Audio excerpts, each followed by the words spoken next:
Good afternoon, everyone. Just a few items here at the top, and then I'd be glad to take your questions. Today, the department announced that the United States and the government of Iraq will start working group meetings of the U.S.-Iraq Higher Military Commission in the coming days, initiating a process the two sides committed to during the U.S.-Iraq Joint Security Cooperation Dialogue in Washington, D.C. on August 7th through 8th in 2023. During that August 2023 meeting, the U.S. and Iraq committed to start the HMC to discuss the coalition's mission to defeat ISIS that will transition on a timeline that considers three key factors: the threat from ISIS, operational and environmental requirements, and the Iraqi security forces' capability levels. Expert working groups of military and defense professionals will examine these three factors and advise the HMC on the most effective evolution of the de-ISIS coalition mission, ensuring that ISIS can never resurge, in consultation with coalition partners at all stages of the process. Let me be clear, the HMC meeting is not a negotiation about the withdrawal of U.S. forces from Iraq. The United States and the coalition are in Iraq at the invitation of the Iraqi government to fight ISIS.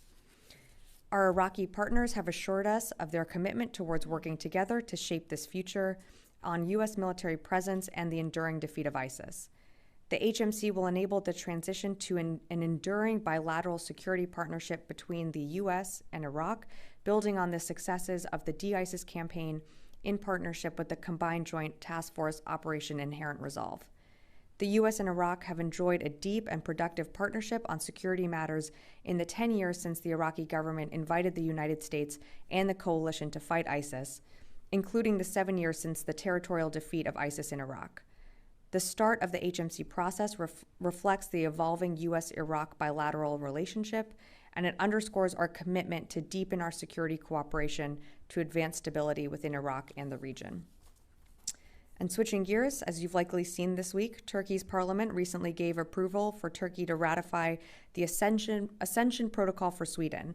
As a highly capable defense partner, we look forward to the prompt accession of Sweden as the 32nd member of NATO, as it will not only greatly strengthen the alliance, but it sends a clear message to Russia that we stand united against their unprovoked and illegal war of aggression in Ukraine. We look forward to receiving Turkey's instrument of ratification, and we look forward to Hungary's quick action on this as well. And with that, I'd be happy to take your questions. Lita. Thanks, Sabrina. Couple things. First, a quick follow-up on the Iraq thing. Sure. Did you provide a date for the first talks? Not yet. That's ongoing in discussions. We don't have an exact date yet. Or even abroad, like next month, this month? I believe I said in the top or in the coming days, but not an exact date yet. Okay. So two things. Secretary Austin, can you update us on his condition and if he is still working from home? And secondly, can you say whether or not the Defense Department is participating in any discussions on the Hill about Turkey and the potential sale of F-16s and where that all stands? Sure. So on the Secretary's condition, he continues to recover and recuperate at home. He's been very active working remotely, as you saw, joined the Ukraine Defense Contact Group remotely earlier this week. When he returns to the Pentagon, we will certainly keep you updated on when his first full day back in the office will be, or when he returns to the office generally. In terms of discussions on the Hill, I would really refer you to state on that. Turkey is a key ally, of course, and we're working towards a resolution on providing the F-16s. But in terms of any discussions with the Hill, that's really being led by state, so I'd refer you to them. But is DoD participating in anything like that at this moment? I'm not going to get into further conversations on what we've been discussing with the Hill. We are, of course, in consultation with state, with the White House about the F-16s, but I don't have any more conversations to preview. Great, Jen, yeah. Sabrina, can you rule out that the U.S. is planning to pull all U.S. troops out of Iraq? Well, as I said at the very beginning, this meeting, the HMC meeting, is not a negotiation about the withdrawal of U.S. forces in Iraq. It is about what the future looks like for the U.S. and Iraqi bilateral relationship. And one of the things that the HMC is going to consider are the three factors that I outlined at the beginning, which is the threat of ISIS, the operational and environmental requirements, and then, of course, the Iraqi security forces capability levels. Yeah. Can you just update us on the Taiwan Strait? I believe there was some tension with a U.S. warship being approached by the Chinese. So the USS John Finn conducted a Taiwan Strait transit on January 24th through waters where high seas freedoms of navigation and overflight apply in accordance with international law. The ship transited through a corridor in the strait that is beyond the territorial sea of any coastal state. The transit through the Taiwan Strait demonstrates the United States' commitment to upholding freedom of navigation for all nations as a principle. I don't have anything or any more details to provide at this time, just that the strait was successful. Will. So you mentioned the capabilities of the Iraqi security forces. What is the Pentagon's assessment of those capabilities currently? Do they still need to partner with coalition forces to counter the threat of a potentially resurgent ISIS, or could they go it alone theoretically? Well, the ISF has been critical in our fight to defeat ISIS. We know that, and they've been a critical partner. And we are, of course, in Iraq at the invitation of the Iraqi government. In terms of their own capabilities and addressing ISIS, we want to make sure that the threat that we saw 10 years ago is not the same threat that we face today, which is why we have entered into this HMC working group to address what the future, what the partnership, what the bilateral relationship looks like. This is about the future and making sure that Iraq is set up for success in defending its own national security and sovereignty, and how the U.S. can support Iraq in doing that. Great. I see Catherine? Yeah, welcome. Yeah, Catherine here, CBS News. I have a series of questions slightly off topic about the K2 Air Base. Okay. A member of a military environmental testing team tells CBS News that yellow cake uranium was found. This is someone who was there on the ground, but the department has consistently rejected the yellow cake claims. How strong is your evidence?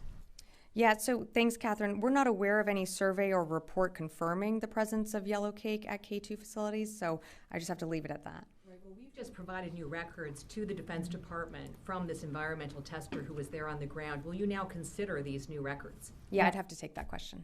Okay, Great. Just as a follow-up, Sure. Before we move on. What we hear consistently from K2 veterans is that they have to fight for acknowledgement that they were sent to a base that had toxic exposure. And they're looking for some accountability, and they want to know why. Yeah, so thanks, Catherine, for the question. The Secretary at the very beginning of this administration laid out one of his key priorities, which is taking care of our people. That's something that the Secretary has been committed to, and that's frankly something that this administration stands by and is also very committed to making sure that our current enlisted members are taken care of, as well as our veterans. Some of your questions, I would refer you to the VA to speak more broadly about. We do place a premium on providing quality military health care to our service members. As you know, Congress has also provided ways for service members, for veterans to. They're questioning why it takes so long. They were deployed there in some cases 2 decades ago, and they're fighting for acknowledgement of their illnesses, many of which are not approved for benefits. Yeah, I completely understand. We do have a registration portal for folks to go to lodge some of their symptoms and what they experience. And again, I know we're working with you on some of these items, so we will get back to you on that. Great. Yeah, Janie. Thank you, Sabrina. On North Korea. North Korea announced that the cruise missile it launched this week was a test of a nuclear missile equipped with a tactical nuclear warhead. How does the U.S. assess this? Yeah, thanks, Janie, for the question. Again, these are similar actions that we've seen before from North Korea. They destabilize the region. We have urged very publicly for the DPRK to stop these actions, to stop these tests. Our commitment to the Republic of Korea, to the area and to the region remains ironclad, but we've been pretty forthcoming on how we feel about these tests. Do you think North Korea actually has the capability to strike the United States? Yeah, I'm not going to get into any intelligence assessments. Fadi. Fadi, I'm going to go to Fadi here. Yeah. Thank you, Sabrina. My first question is, you said the HMC meetings are not about negotiating the withdrawal of U.S. forces in Iraq. Is that because it's been mutually agreed upon with the Iraqi government not to discuss this issue, or is it because the U.S. is not willing to discuss it, or the Iraqis didn't request? No, that's just not the purpose of these meetings. So both sides are in agreement on not to raise that issue during the meetings? No, well, just to again take a step back here, the purpose of these meetings, and it's a working group, is to look at what the bilateral relationship between the United States and Iraq looks like now that the threat of ISIS from 10 years ago to today is very different. And so part of the factors that we're taking into consideration, the ISF's capabilities, the operational environment, and then of course the threat of ISIS, those are all going to be part of these conversations on exactly what our footprint looks like within Iraq, and that's what this working group is for. There's no timeline set, and again, these meetings are not about a negotiation or a withdrawal from Iraq. If I may Sure. ask, two more questions on two separate Yeah. topics. So the first one, Channel 12 in Israel reported today that a new batch of security assistance arrived in Israel, and it includes F-35, F-15, and Apache. Are you able to confirm this news? I'm not. I haven't even seen those reports. Okay, thank you. And then separately, there's been reported there's a leak from recording by Israeli Prime Minister Netanyahu, where he said he expressed his anger to the U.S. government because of the renewal of the agreement about Al Udeid Air Base in Qatar, the host agreement. Is the U.S. reviewing its presence in Qatar and its security relationship with the Qatari government? I'm not going to comment on the Prime Minister's specific comments, but we have a good relationship with Qatar. In fact, the Secretary was just there in December visiting that base. So I have nothing new to announce in terms of any change to that relationship. Great. Yes, over here. Hey, Sam McGraw with USNI News. Just wanted to get a couple of points of clarification on the operations in the Red Sea, just so I understand the distinction.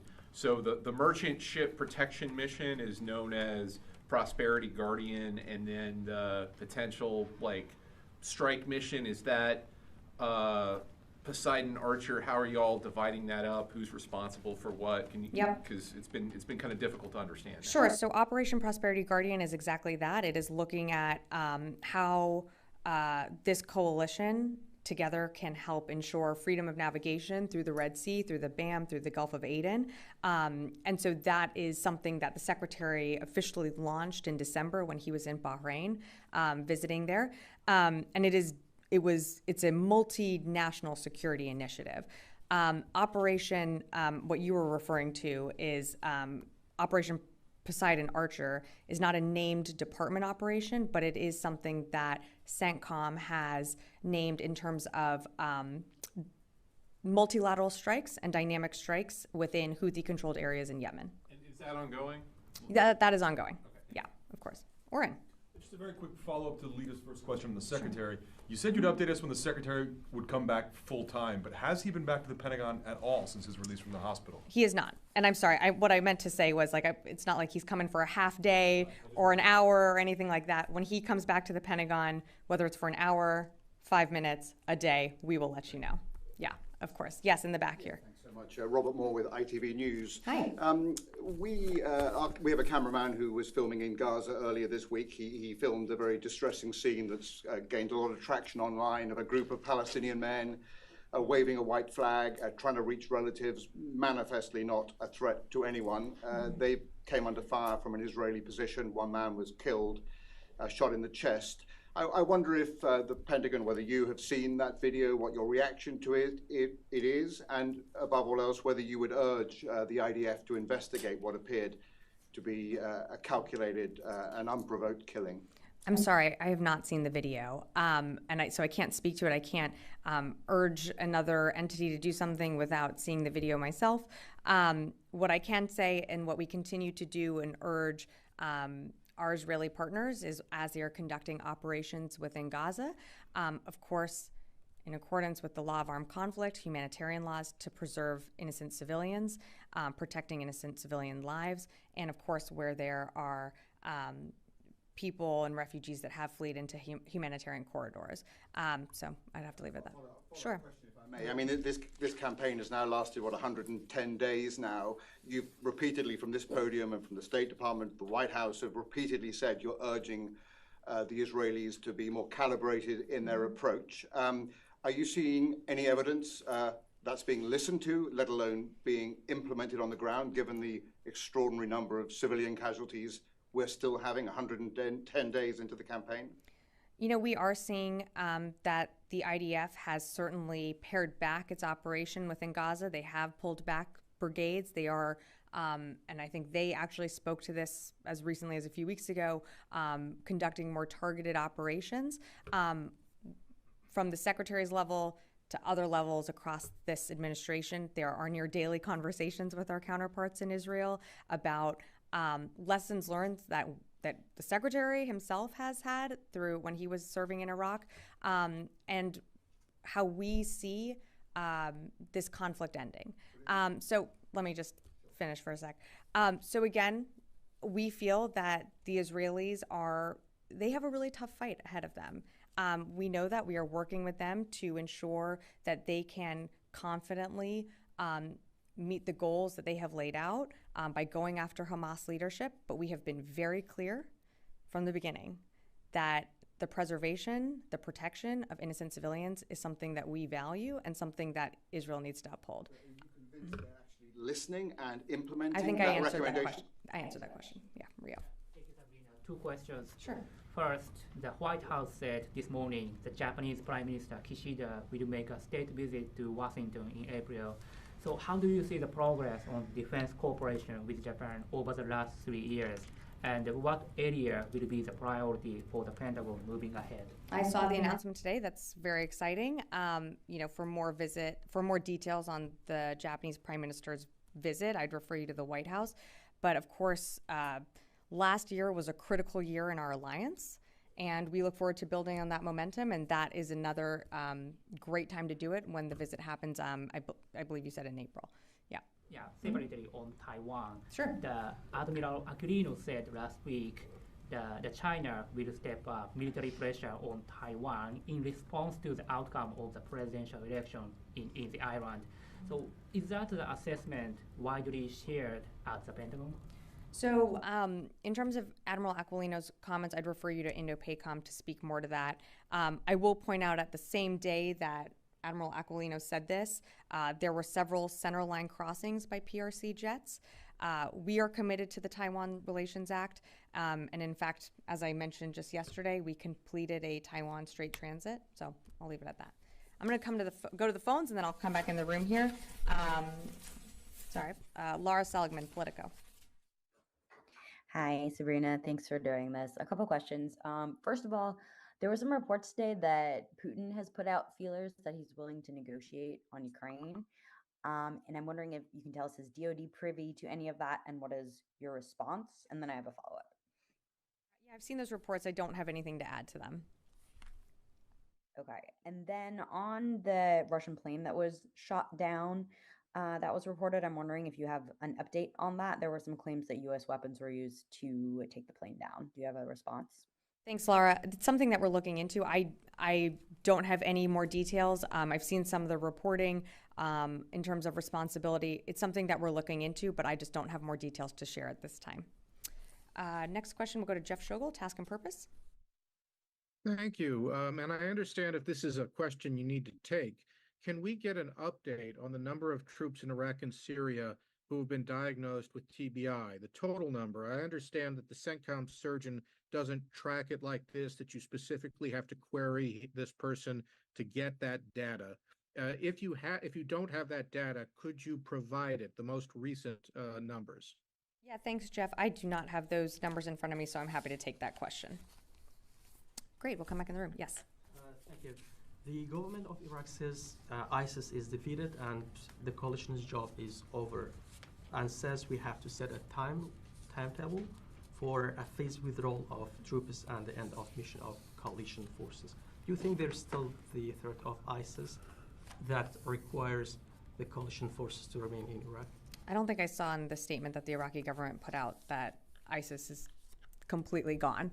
I think we know that the threat of ISIS has changed. I think that's what that statement acknowledged. The threat that was 10 years ago has certainly evolved, and that is because of our incredible partnership with the Iraqi security forces and our partnership with the coalition.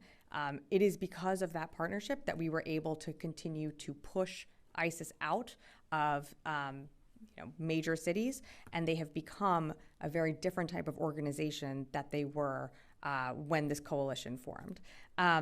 In terms of, again, I'm happy to reiterate what I said at the top, but the HMC is a working group. It is considering 3 different factors as it moves forward into what does the bilateral relationship between the United States and Iraq look like going forward. Again, we're in Iraq at the invitation of the Iraqi government. We're very proud of the work that we've done in conjunction with our partners and with the Iraqi security forces. And this working group is the next step to our bilateral relationship. Yes. Yeah, thank you. Just staying on Iraq, Sure. The Iraqi defense minister just pushed a statement on that meetings that you Okay. talked about, the HMC. He says that the meetings will start soon between the U.S. and Iraq in order to determine the withdrawal timing for the coalition forces and build cooperative relations. And I heard from you that you said this is not about negotiation from the U.S. Why there's 2 different statements about this HMC? The Iraqi says that it's about the timing of the withdrawal, and you are saying this is not about that. Okay. Has the Iraq requested you about your withdrawal from Iraq? We've received no request from the government of Iraq to withdraw our forces. Again, the HMC, it's a working group to determine what our future looks like together with Iraq in terms of our bilateral relationships. There are factors that are being taken into consideration. As I mentioned, the threat of ISIS is very different from what it was 10 years ago. And I know there's a focus on this withdrawal. There is nothing new about these meetings. This is something that was announced in August in 2023, that we were going to start these meetings and start this conversation with Iraq, whether that means what our footprint looks like in Iraq, and that's going to be determined on a variety of factors, which I laid out at the top. And just staying on that HMC, when you're talking about the Iraqi defense system, there are the Iraqi Defense Ministry and also there are other forces inside Iraq. They are not part of the Iraqi Defense Ministry, but they are part of the Iraqi defense system. Yeah. I'm talking specifically about the Peshmerga forces from the Kurdistan region of Iraq and also the Popular Mobilization Forces, the Hashd al-Shabi, which funded by the Iraqi government. Where these 2 forces are standing in these meetings between you and the Iraqi government? Again, this is a meeting between the Iraqi government and the United States. I'm not going to get ahead of those conversations.